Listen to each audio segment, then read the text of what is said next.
working together in such a trusted relationship is a huge benefit for us, and we can really understand all the different approaches and opinions everybody has.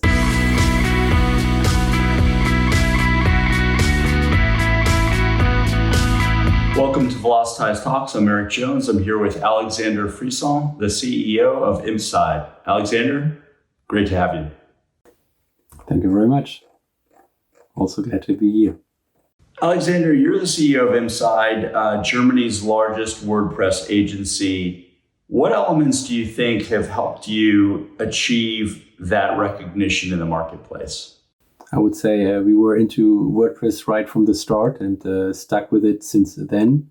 And in the early days, we even founded the German community and translated WordPress into German, and also contributed code to the core and hosted the first WordCamp Germany. And since then, a lot has happened, and we held many talks on WordCamps, and the plugins we have given to the community for free are still very popular and used by millions of people. So we could say we grew out of the community into the biggest pure WordPress agency in Germany, and I would also say to one of the biggest in the world. And of course, this kind of success doesn't come overnight or something. Being really passionate about WordPress and setting really high standards to ourselves helped a lot, alongside with sticking to the technology, of course. And also, you could say we are some kind of family business. Our four owners know each other from the early days in the community, and we trust each other and know exactly about our strengths and weaknesses, and always had the goal to build a strong company, not only for ourselves, but also for the people around us that have trust in us. And working together in such a trusted relationship is a huge benefit for us, and we can really understand all the different approaches and opinions everybody has and make the best out of it. So trust is also a very important value of the whole company. And on the, I would say on the client side, one of our secrets is to be totally solution-oriented for the client. It's not about us. It is about solving the problem of the client. So in fact, we are very grounded people, I would say, if you compare us to other agency business in general. We know what we are capable of, and we want to help people. You do a lot of multi-site work for clients. Tell us a little bit about that WordPress feature. And speaking of solving clients' problems, tell us a little bit about the use cases for that particular feature. Multi-site feature, or the multi-site feature of WordPress, is often overlooked by many people. We use it many times in our enterprise projects and also on some small and medium-sized business projects. And it is extremely powerful feature that I would say kicks WordPress into a one league with other enterprise CMS solutions in the world. Multi-site can create a network of websites that share the same technical foundation with all sites within this network. And this way you can scale up your website without performance loss and have a great user experience in managing the sites. You can take advantage of the synergies in a multi-site in using, for example, the same design and plugins for different websites, and also maintain centralized the system and plugins. But you can also keep the flexibility of each website in the multi-site. That means that each site in the network is a completely independent site, which can have its own design, functionality, and content. And you cannot even tell that's in the same network. And multi-site is just simply the best way to build professional websites with WordPress. We use it, for example, for our global enterprise clients, which want to create a centralized website and roll it out globally. Online shopping has surged over the past year. You do a lot of e-commerce work.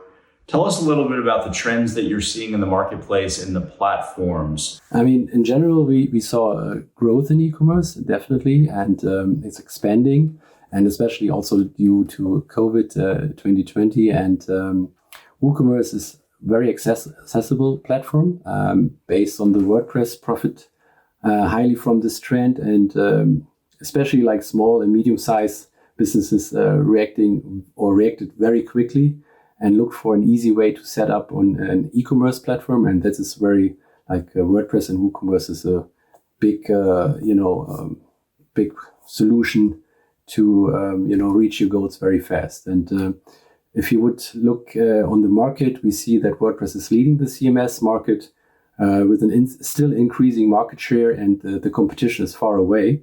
On top of that, WooCommerce is also leading the e-commerce market. What is quite, I would say, sensational is that WooCommerce could defend its leading position in front of Shopify in the last year, as they both grew pretty fast. And besides small and medium-sized businesses adding a WooCommerce store to their WordPress website, for example, we even see a complete new segment of clients arising. A lot of huge traditional offline business models are searching for digital solutions. And we can also see an increasing interest of multi-million-dollar shops to switch to WordPress, especially, for example, from Magento, because it's a pretty high effort, the migration from Magento 1, for example, to Magento 2, and the product management of traditional platforms and systems make them want to change. And they really like the idea of not paying, for example, licenses, fees for standard functionalities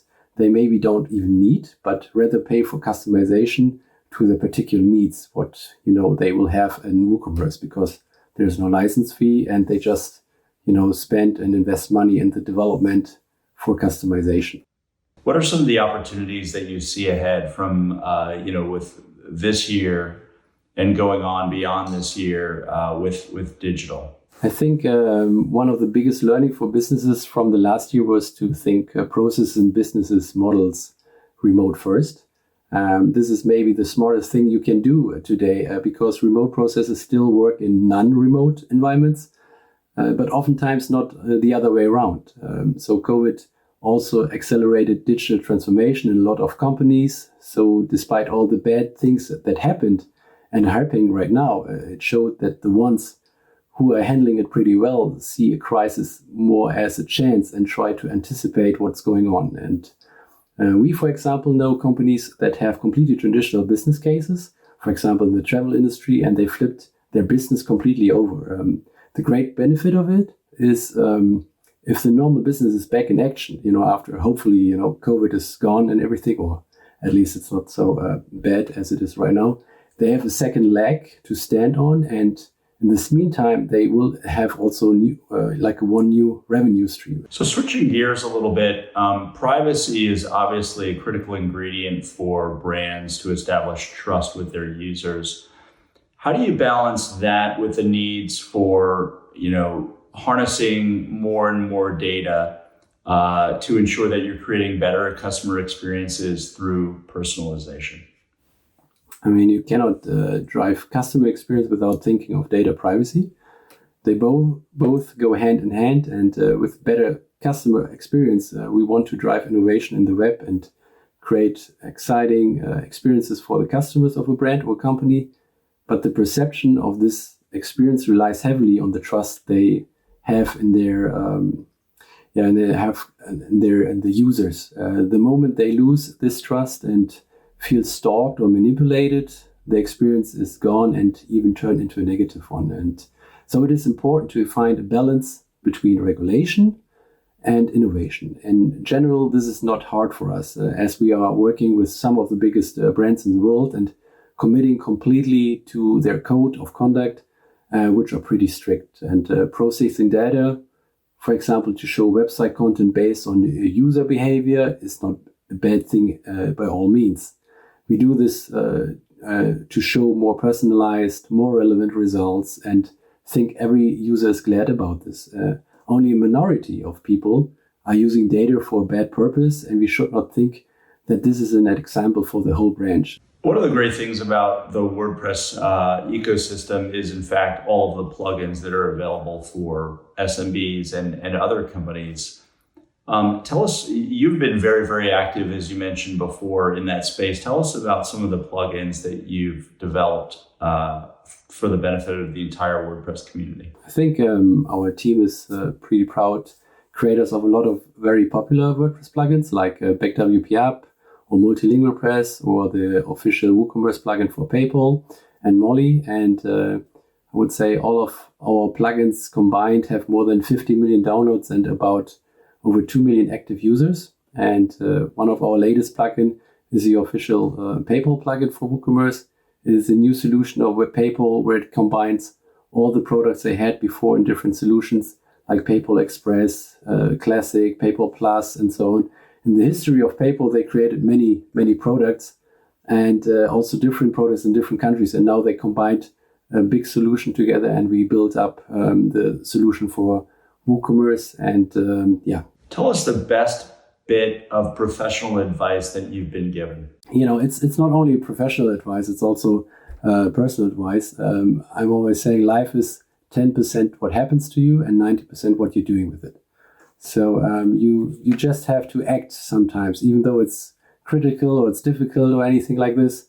But it is important not to stick your head in and don't do anything. You have to be flexible. You have to be spontaneous. You have to be positive also. And I think it's not really like an advice or whatever.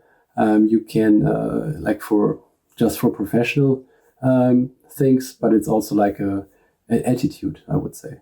One of the questions we love asking our guests is a book that you'd like to recommend to our viewers.